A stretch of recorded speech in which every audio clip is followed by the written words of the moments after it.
খেতে। এখন বন্ধুরা পাশ সেখান থেকে ওকে প্রথমে তো আমরা হ্যালো বন্ধুরা, কেমন আছো সবাই? তো বন্ধুরা চলো আবারও একটা বড় ব্লগ ভিডিও নিয়ে চলে আসলাম তোমাদের পাশে।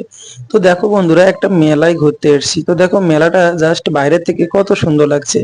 তো চলো আমরা মেলার ভিতরে প্রবেশ করি। দেখো জলের উপর দিয়ে একটা ব্রিজ তৈরি করেছে এবং তার সাইড দিয়ে লাইট গুলো দিয়েছে, কত না সুন্দর লাগছে দেখতে। তো আমরা এটা দেখতে দেখতে বাইরের একটু দৃশ্যটা দেখিয়ে নিলাম। তো চলো আমরা মেলার ভিতরে প্রবেশ করে দেখবো মেলায় কি কি আছে। প্রথমে ট্যাটু বসে আছে, তারপরে এখান থেকে আমার ছেলে খুবই বলছিল যে বাবা এই গাড়িতে চড়বো। তো আমি সেখান থেকে ওকে প্রথমেই এখানে নিয়ে গেলাম। তো গাড়িতে আমি আমার ছেলেকে তুলে দিলাম, দিয়ে এখানে দাঁড়িয়ে আছি এবং গাড়িটাও দেখো কত সুন্দর সাজিয়ে আছে। ওই জন্য বাচ্চারা তো এগুলো দেখলে চড়ার জন্য খুবই আকৃষ্ট হয়ে পড়ে। তো মেলার যে চারিপাশটা খুব সুন্দরভাবেই সাজিয়েছে এবং মেলাটা হলো দয়াপুরে বাজারের মেলা। তো চলো আমরা মেলার আরো বাইরের সাইডটা কি কি করেছে সেটা তোমাদেরকে দেখাবো। তো আমরা চলে আসলাম স্টেশনারি দোকানের দিকে। স্টেশনারি দোকানে এমন লোকজন নেই মেলায়, কারণ এখানে পাশাপাশি দুটো মেলা হচ্ছে, যার জন্য মেলার লোকটা কমই আছে।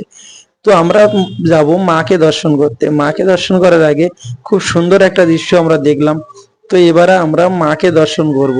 বন্ধুরা, মাকে দর্শন না করে কেউ কিন্তু কোথাও যাবে না, কারণ বড় মাই আমাদের সবকিছু। তাহলে বড় মাকে কিন্তু আমাদের দর্শন করতেই হবে। বন্ধুরা বন্ধুরা পাশে দেখো একটা কি সুন্দর হরি মন্দির, এখানে হরি পুজোও হয়। তো দেখো আমার ছেলে এখানে দাঁড়িয়ে দাঁড়িয়ে আছে এবং বলছে যে এর থেকে একটু হাত দিয়ে নেবে। আমি ওকে বারণ করছিলাম যে ওতে হাত দিস না, কারণ ওতে কারেন্ট থাকতে পারে। কিন্তু শুনবে কেন, ও সে হাতে করে নিয়ে নিল এবং সারা রাস্তা ওইভাবে হাতে করে নিয়ে গেছে। তো চলো এবার এখানে এসে আবার হাতে ছাপ তুলবে। এখানে আমার মেয়ে, তোমাদের দিদি ভাই এবং আমার ছেলে সবাই একসঙ্গে দাঁড়িয়ে আছে, হাতে ছাপ তুলছে।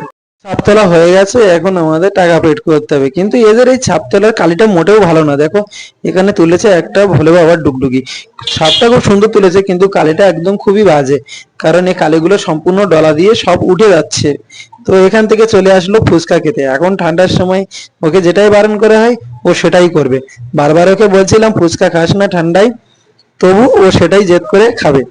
ও ফুচকা খাচ্ছে ও, এবং আমি এখানে চুপচাপ দাঁড়িয়ে আছি। কি করব, আমাদের দিদি ভাইয়েরা সবাই অন্যদিকে দাঁড়িয়ে আছে আর আমি এখানে ওকে ধারে দাঁড়িয়ে আছি। ওখান থেকে গেলাম তোমাদের দিদি ভাইয়ের পাশে, এখানে স্টেশনারির দোকানে কিছু জিনিস কিনবে বলে, কিন্তু জিনিসের যা দাম তা জিনিস কেনার মতো আর কিছুই নেই। তো আমরা এখান থেকে ব্যাক করব, বাড়ির দিকে রওনা দেব। তো বন্ধুরা এই বলে আমার এই ব্লগটা শেষ করছি। তো আমার ভিডিও যদি তোমাদের ভালো লেগে থাকে তো আমাকে অবশ্যই সাবস্ক্রাইব করো, ভালোবেসে পাশে থেকো। আশা করি অনেক ভালো ভিডিও দেখ।